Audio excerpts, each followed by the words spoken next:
Welcome to The Outlet, where we keep you plugged in to everything energy. To lead the charge, here's your host, Tom Glanzer. Well, here we are. It is podcast time, and it's time to bring on the big dog, the person that makes all this happen. She is our executive producer. It is Lori Nelson. So where are you sitting today? Are you in what town are you in? I am in Sims, Montana at my home office. Is this like SIMMS? That's right. You're gonna get me off target already. This is like the fishing place, right? Like the fishing gear capital of the world. Is this where it started? It isn't. Not at all. Oh, it's not?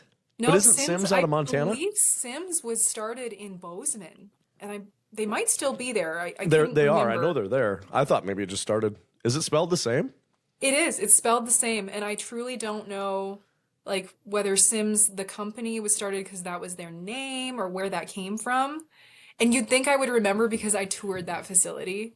But yeah, I don't know the full story. I know that Sims, gosh, it was a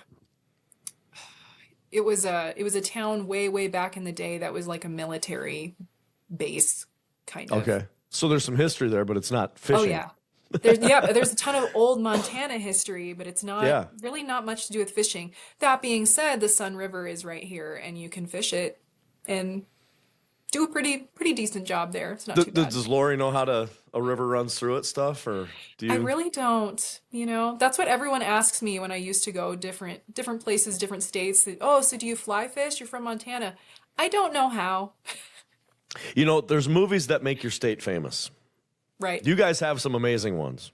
Then there's some that you probably don't want to be associated with. Yeah. South Dakota, we've got Thunderheart. And what was the Alien movie? There was a movie that they filmed in the Black Hills. I don't even remember what it was, but they filmed it in the Black Hills because it needed to look like some other world. It was the one where the aliens came, and I don't remember what it was called. But yeah, we don't have a lot of claim to fame as movies. You guys got some big stuff. Well, and then you got Yellowstone. So that's probably what you get all the time now. Oh, we watch Yellowstone all the time. So we're basically Montanans, right? Yep, that's the first thing I always hear is Yellowstone this and Yellowstone that. So this is the Beth Dutton of my world. She's the one that tells me what I'm doing and how I'm going to do it and if I'm allowed to do things. You want to know Lori? what's something funny? You want to know Yeah, something go. funny, Tom? Yeah. My middle name is Beth. No way. It is. Well, then your middle name is Beth. I should get you a shirt that says that. My middle name is Beth, last name not Dutton, but I'm close. No, I'm kidding. Lori is an amazing person. Lori is I call her my executive producer, and that's what she is. She makes sure that we have guests lined up, and she makes sure that I remember that I have podcasts on the days I have podcasts to do, and does a great job, really, just in getting the guests ready, really, because let's face it, the first time I jumped on and hosted a podcast, that was the first time I was on a podcast. And is this your first time on a podcast or no? It's actually not. Oh, look at that. This is my third podcast. My first one was with I Am Interchange, which is kind of this political forward thinking. It's something that sparks conversation between different political views.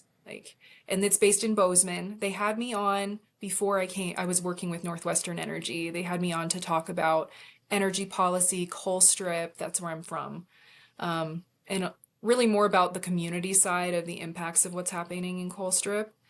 And then my second podcast was actually nothing to do with energy whatsoever. It was and it's on Spotify right now. It's with Western Meadowlark Therapies.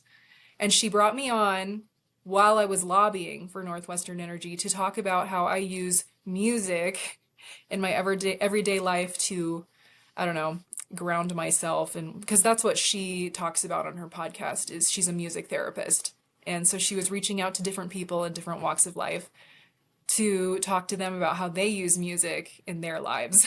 So what was the last song that was on your was in your headphones? Oh, today? Yeah, what was on today? Probably Ian Tyson. Ian Tyson. Oh my goodness. Okay. My father, rest his soul, would have loved you. There's not many. I think probably the Montanans in the building or listen to the podcast know who Ian Tyson is. Some of my South Dakota cowboy buddies do not know who Ian Tyson was, and there is some amazing Ian Tyson. The old Navajo rug. I mean, you can't go wrong with some. It's just classic, just Americana type stuff, almost a Coulter Wall before Coulter Wall, really. Absolutely. Just a cowboy's cowboy that knew how to sing and knew how to spin a yarn into a song. He's on my playlist. I just don't like pull him out every day. Was this a shuffle, or was this literally? Are you an album to album person? Are you a I throwback? am a everything person. Like Okay. I will listen to Ian Tyson 1 minute and an hour later I might have like gangster rap. Just it is all over the map. I might have heavy metal. I might have This is good. pop, just the fluffiest pop music from the twangiest country music. I like it all. Frank Sinatra a little bit here. My Absolutely. son once said, he goes, from my playlist, you'd either think I was a sad cowboy or a gangster. And that's pretty much where I'm at in life too. I do enjoy all music, and let's face it, with what we do when we do at work and at play and in the world just today, music is amazing. Music does, to get off on a tangent, music does take care of a lot of things in your life that if you got it for a workout, it's pushing you. If you're feeling that sad cowboy time, there's nothing better than a good old Willie Nelson story song to take you somewhere else. And it's just, Ian Tyson and Coulter Wall, we're talking about the greats here that probably nobody knows, but, things like the Red Ants Pants Festival. Is that what it's? Yes. Red Ants Pants Festival.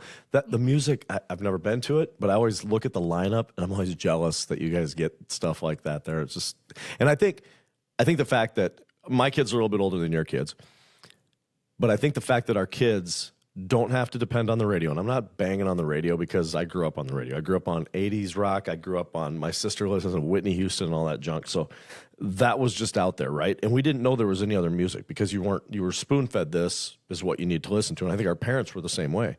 But our kids have the ability to discover anybody. My son knew who Zach Bryan was before. I think really Zach Bryan knew who Zach Bryan was. And this is before COVID. And I was like, who is this guy? I love this dude. He's awesome. He kind of reminded me of Ian Tyson, and that the cowboy kind of, it's like, just give me a guitar and sing me some good songs. And our kids have the ability to find those artists. And Montana's a great place to breed artists like that because that's where it's at. I mean, Absolutely. I just love people who can tell a good story. And while I've never been a musical person, I like to write. I write poetry, and I'm actually going to be presenting some of my work at the Lewistown, Montana Cowboy Poetry Gather. It's like our state's big gather in August. Can you drop some bars on us? Oh, little gosh. gangster wise. Do you have one ready? I do have one piece that I just had published in Montana's Co-op magazine called Rural Montana. I could find it. I don't have it committed to memory. I could find it on my phone, but it's actually about bring it energy. up. Here it I'll is. just tell you. Go hit it. Yeah, let's hear I've it. got it. This is my executive producer, Lori Nelson, with some cowboy poetry just off the cuff. This is great. Yeah, so I would classify my work as not really cowboy poetry. I would say Western poetry because Western. it's got All the right. Western theme, but it's kind of about just about everything, not just cowboy and not just cattle, but a lot about cattle. This one has some about cattle, but it's called The Outlet.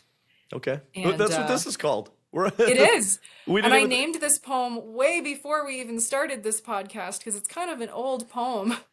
Everyone, this is Lori Nelson presenting The Outlet on The Outlet. It's all yours, Yes. ma'am.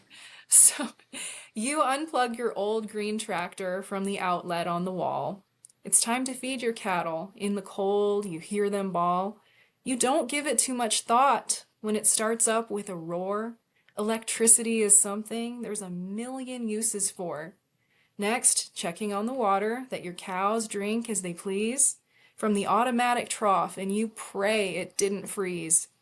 But it is plugged into. Electric heat has kept it warm. It should be able to withstand this winter's coldest storm. The lethal grip of bitter cold can kill a newborn calf. Sometimes human intervention must be made on their behalf. A heat lamp's amber glow slaps the icy hand away. As long as the power's on, it won't steal any calves today. But your power doesn't come from an outlet on the wall. It's made possible by workers that are giving it their all. From those working in the office to those who maintain power lines. and so many countless others whose efforts all combine. These are the men and women that bring light and warmth to you. You don't have to look too far to see the work they do. So when you plug your tractor in to make sure it will start, spare a thought for the vast system of which that outlet is a part. Dude, so proud of you. And you just basically described South Dakota, Nebraska, Montana. You described the problem that every single one of us faces that have cattle or have any sort of livestock, horses, whatever you've got in the cold. She gonna freeze. Something's gonna go wrong. And you don't think about the fact that 100 years ago we decided, let's throw some electricity on a power line and see if we can get it out to the farms. The electrification of rural America is an amazing thing, and you've covered it in song and prose so well. Good job, Lori. That was very cool. Yeah. Thank you. I wrote that last calving season when it was so cold and we had that week where we weren't sure if the power was going to stay on. And of course, that was the week all the cows started dropping calves. And so we were thinking about, what are we going to do? Yeah. And it makes you think about how important it is and how important all the people that work to make our electricity happen are.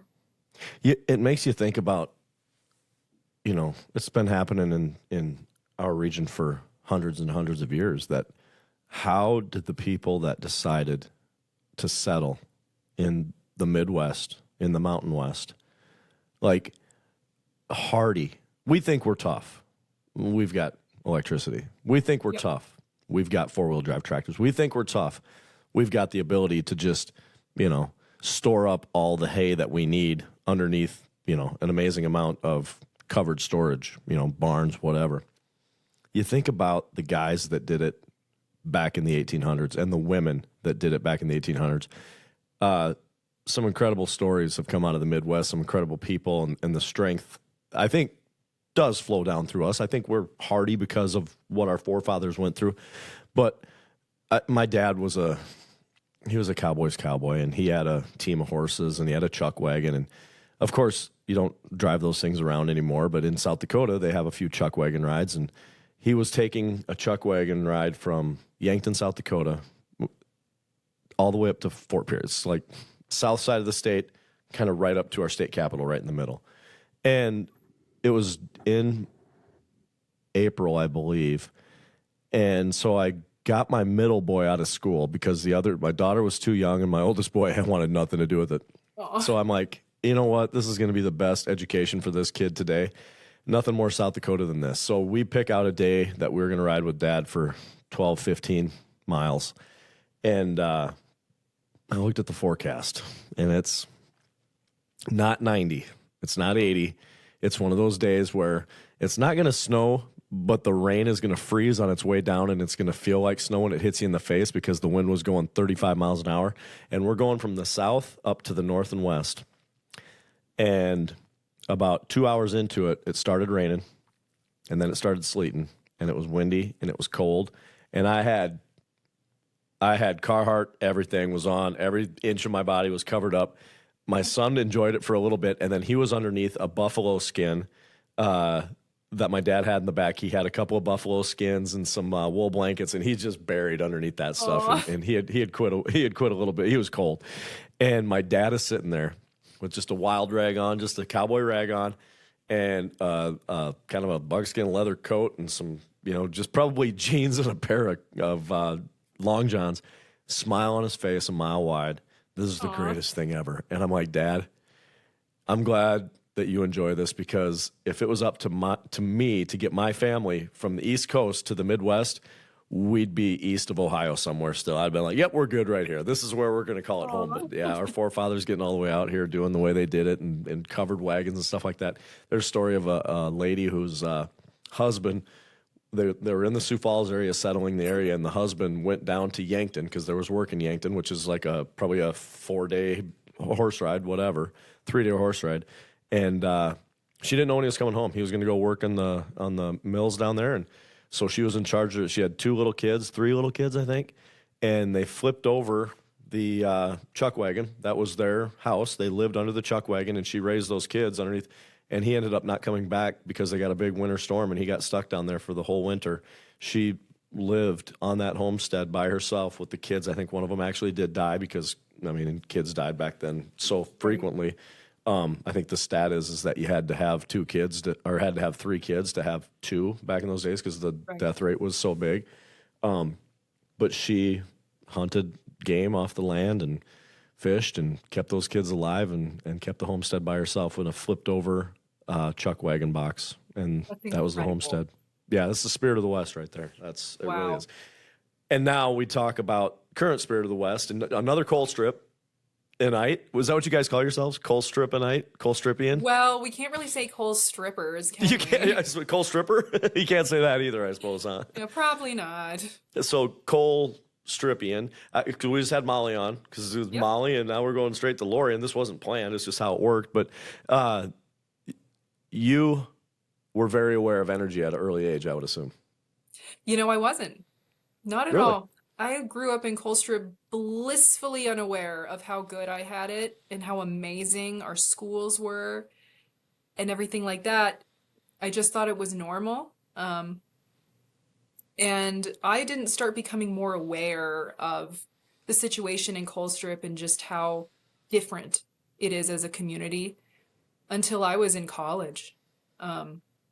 I would say that probably the weirdest part about it is that when I graduated high school in Colstrip, I was heading for MSU, and I have a degree in environmental science with a focus on crop science, but still I took all the environmental classes. I headed off to college, headed for those classes, completely unaware of really where I came from, how important it was, and the worst part is that I just didn't care. And the reason for that is because back then when I was going to school, whether it was chance or maybe I don't know what it was, my classes were never taken for tours at the mine or the power plant. So if your parents weren't working there, which mine weren't, mine worked at the schools. If your parents weren't working there and you didn't have anybody in your life to tell you directly what they were doing there, why it was important, you were just in the dark. And I was. So I ended up going to school and I found myself in these environmental classes at MSU. And once in a while, I would run into an individual or a teacher that would start talking about how terrible and horrible coal is. And they would actually use Colstrip itself as an example of everything that's wrong with energy production in Montana. And I'd be sitting there from Colstrip and I knew they were wrong. I'd be like, my hometown is not a wasteland. It's beautiful. But I didn't say a word because I didn't know how to articulate that they were wrong, even though I knew they were wrong. So I actually went through my entire degree in Colstrip, I went through my entire degree at MSU, graduated in 3 years, and I went back to Colstrip because my husband at the time had a job there. And then I started really looking around. I had my eyes completely opened as to what the rest of the state and the rest of the world kind of saw a coal town as. And what I saw around me in Colstrip was so different than what I knew the outside world thought it was. And I thought that was so wrong. There's only one side of the story being told. And so that's how I think it was 2016, I started. It started as a Facebook page called Colstrip United, and the whole point of it was just to have this place where people could share information, positive stories, pictures, anything on that page, talking about, here's what it's really like to live in a coal town. Here's how we do things now. Here's what reclamation is. Here's what the land looks like here, blah, blah, blah.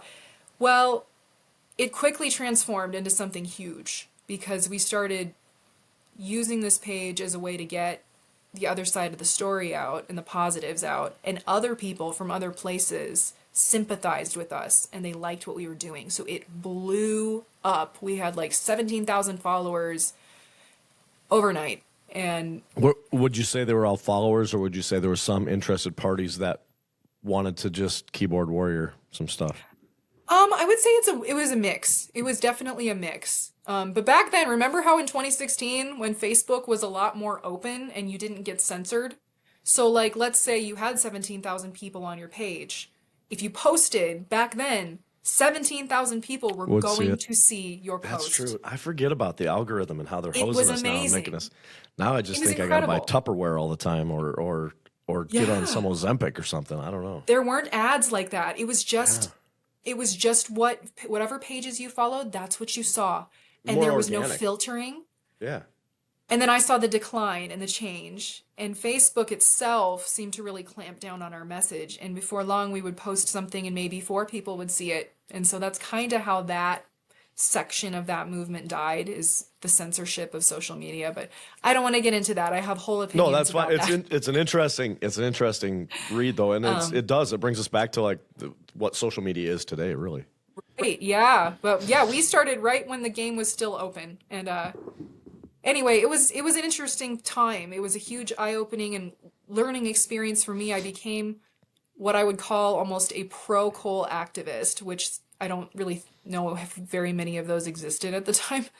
I ended up lobbying in Helena a little bit on my own, just on my own dime, on my own time. And I ended up going to DC doing that too.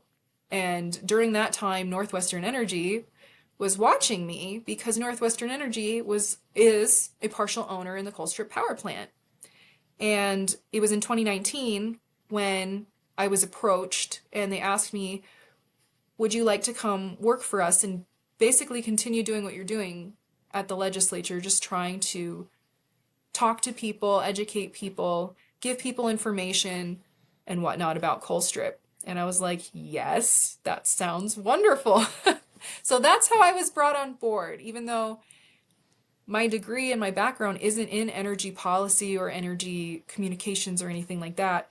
It was environmental science. And it wasn't even like you didn't even really have an awareness of it in high school or growing up. Nope. But can you look back now and say, oh, that definitely impacted me, or Oh, these yeah. messages impact, or this experience impacted me, and you weren't even aware of it. It's just how you grew up. Right. Absolutely. I definitely saw that. I saw how wonderful and beautiful the life there was, how peaceful, and also just the quality of life that we had was insane. Like our rec center, our golf course, our streets. I mean, we had twice a week trash pickup. The second it snowed, a fleet of those huge orange big city plows, I think there was four of them, were out on the streets clearing the snow for a town How of many people? 2,300 people. 2,300. I was going to say it's not more Yeah. than like 3,000, is it? Nope, 2,300 people. And so we have this amazing quality of life, wonderful schools, amazing parks, wonderfully upkept. And for such a small population, it was absolutely incredible. And I sort of realized that. And I saw also just the air quality out there, absolutely incredible. Beautiful, so clear, so clean, especially if you compare it to the places that I've lived, like Bozeman, Helena, things like that. So, yeah, that definitely impacted me. But after my experience in having my eyes opened after being out in the world and seeing what was thought about Colstrip, I realized two things. One, if we don't tell our story, somebody else is going to tell it for us, and they have been, and they're telling it wrong. So we tried to rectify that. And then two, it's really important that we don't miss the opportunity to educate our own people, our own children growing up in this community. I was raised in Colstrip K through 12. Since I was a little baby, I was brought home to Colstrip and I graduated high school there. But I didn't even know what happened there or why it was important or the role that we played within our state.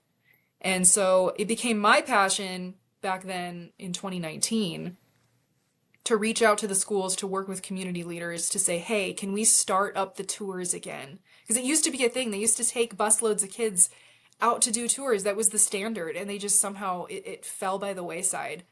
And I was one of those kids that slipped through the cracks.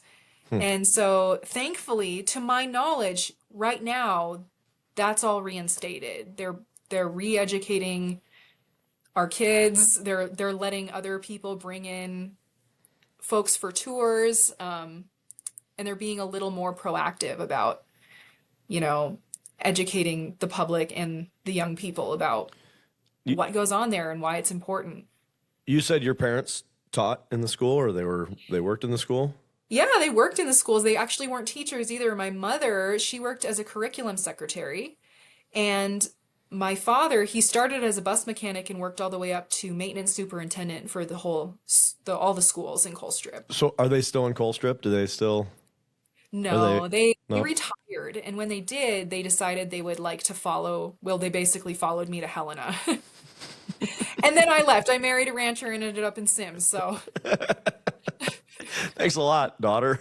yeah, they're Are they having a good still, time. so There's they're a in Helena then? massive amount of, well, I wouldn't say massive. There's a decent number of Colstrip people who've retired from their jobs in Colstrip and moved to Helena. So they actually have quite a few friends from Colstrip living with them in Helena right now. Helena's a great town. It's It expanded so is. much. And so let's go back to this. And I'm just going to pick your brain about it, like how, as we get older, and obviously I'm way older than you, but as we get older, sometimes our mindset changes, but also our vision changes.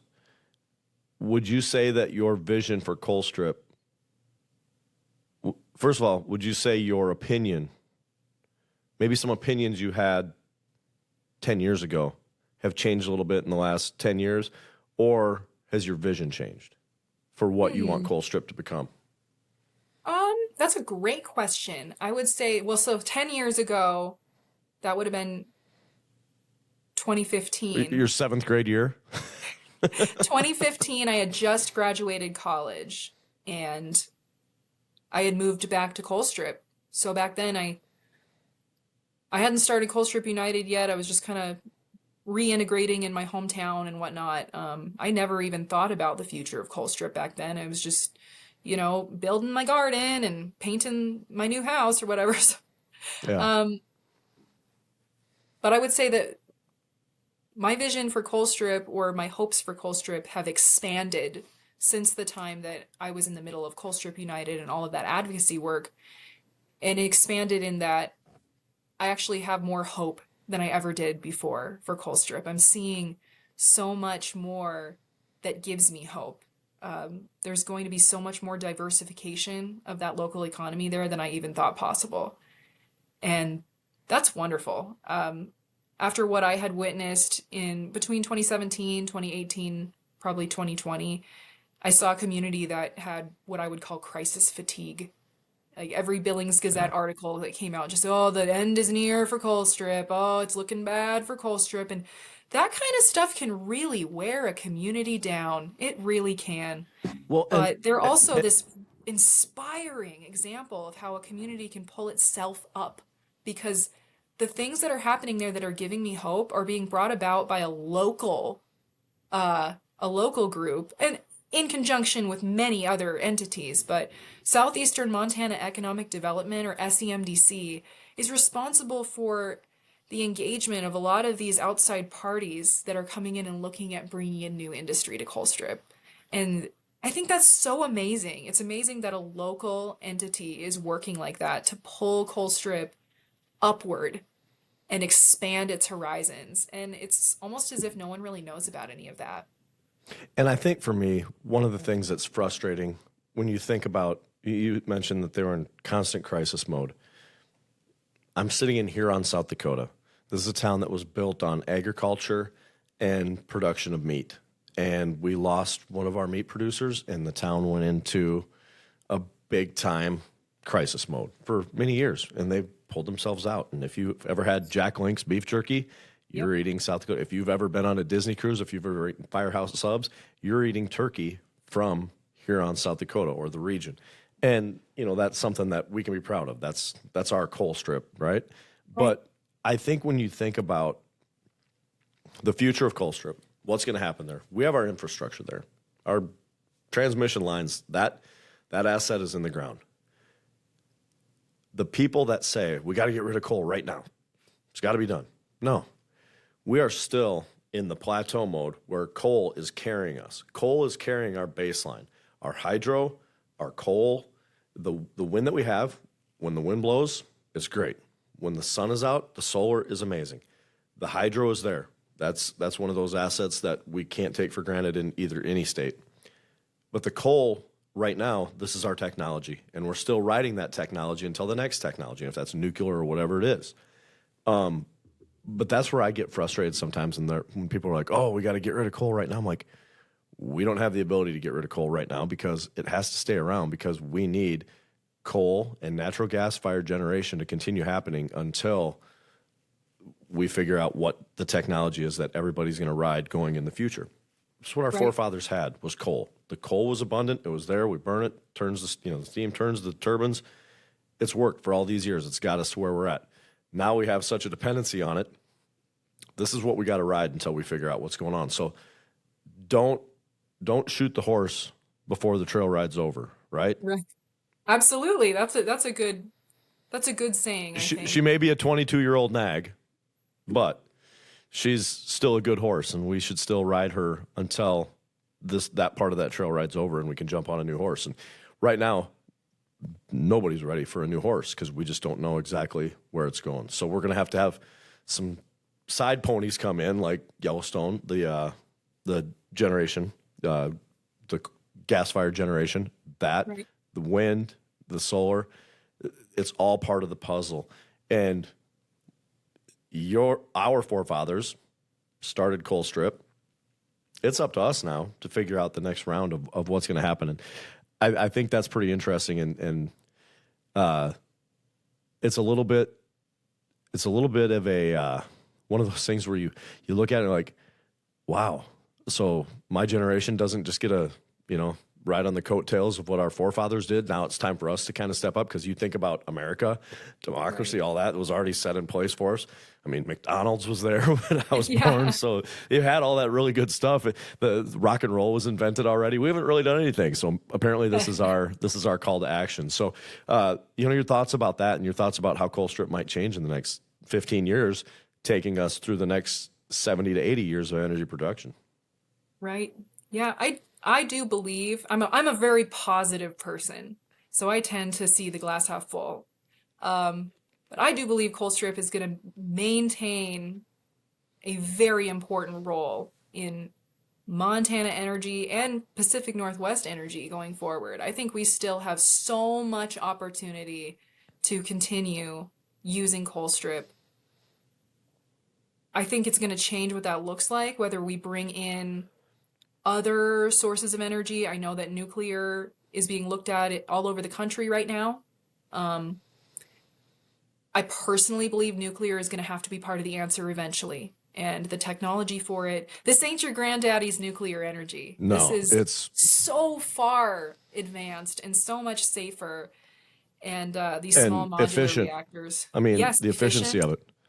When you're talking about using uranium up to 95% of its actual, the old nuclear used uranium up like 5%.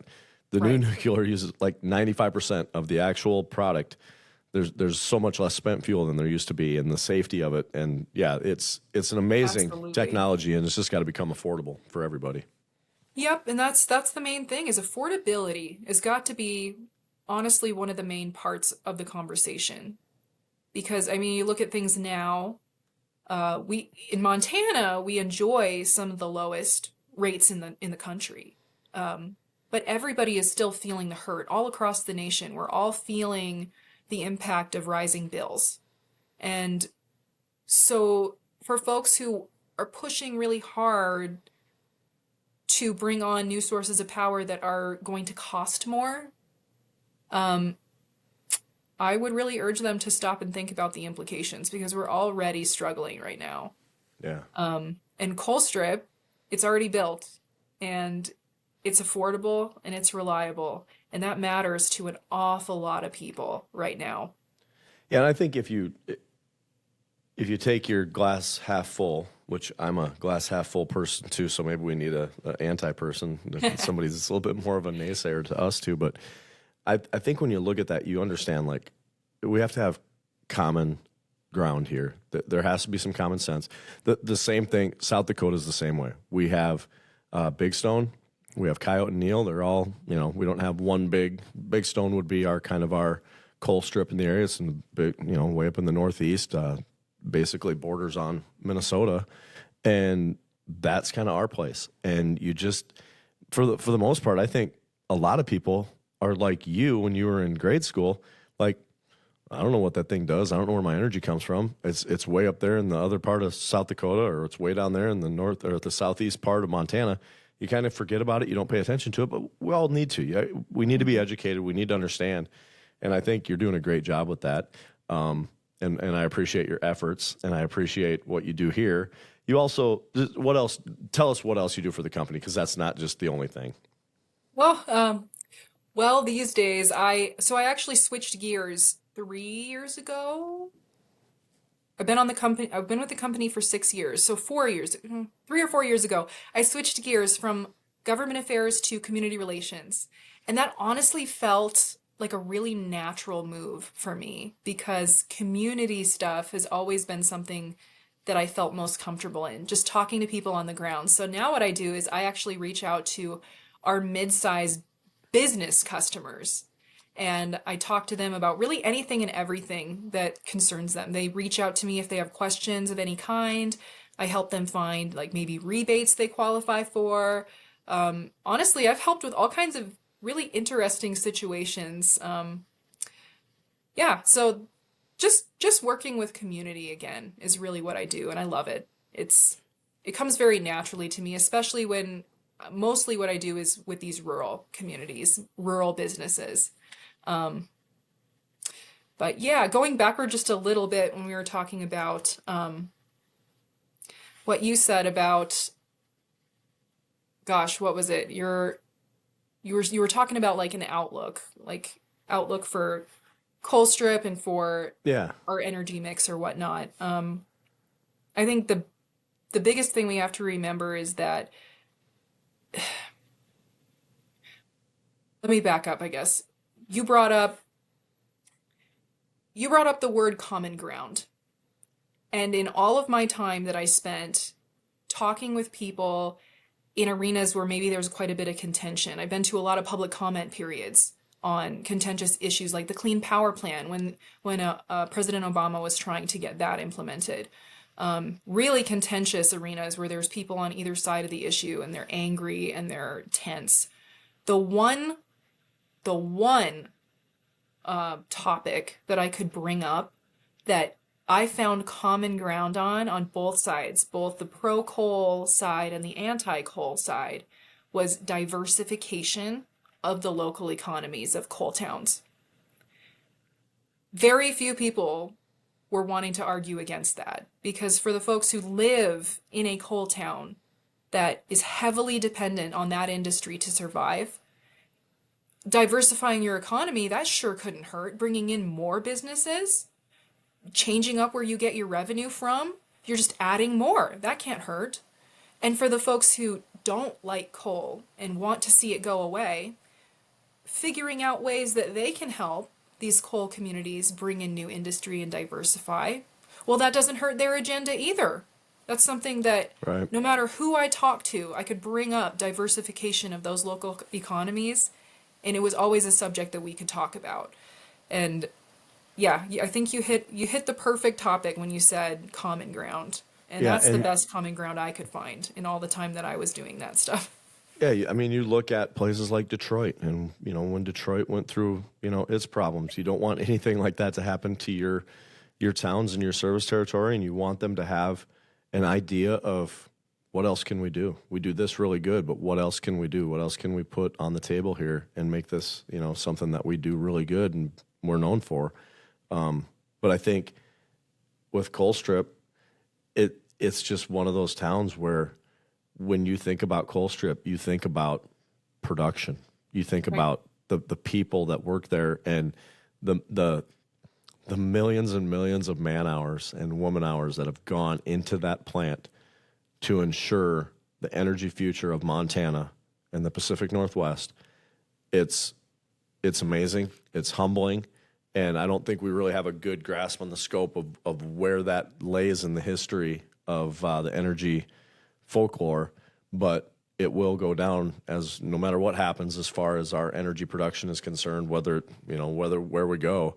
But Colstrip was the workhorse. It was one of the ones that this town is the people that I've met from Colstrip.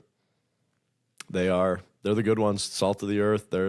Like, you think about you and Molly and Brandy and the people that, the other people that you work with that it's just, I get these people. There's a matter of fact sense to them.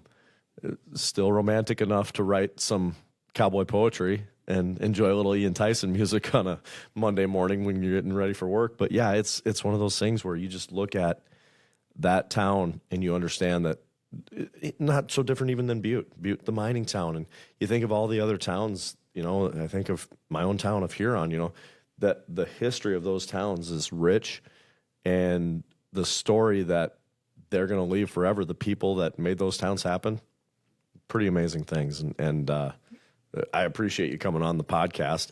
42 minutes in. I think we were 15 minutes before I even got done messing. And this is what I like to do. I like just to bring, especially with Lori, because Lori is the executive producer of the show. She's in charge of lighting and makeup. And oh gosh.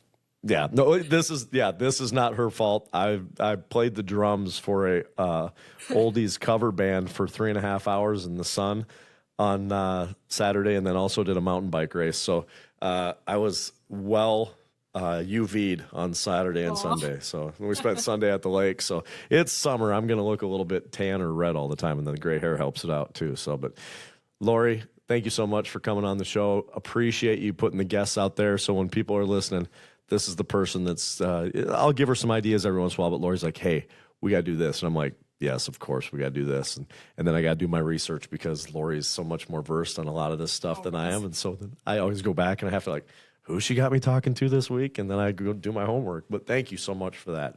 And amazing. You think about how you came up and how you basically saw something and ran with it.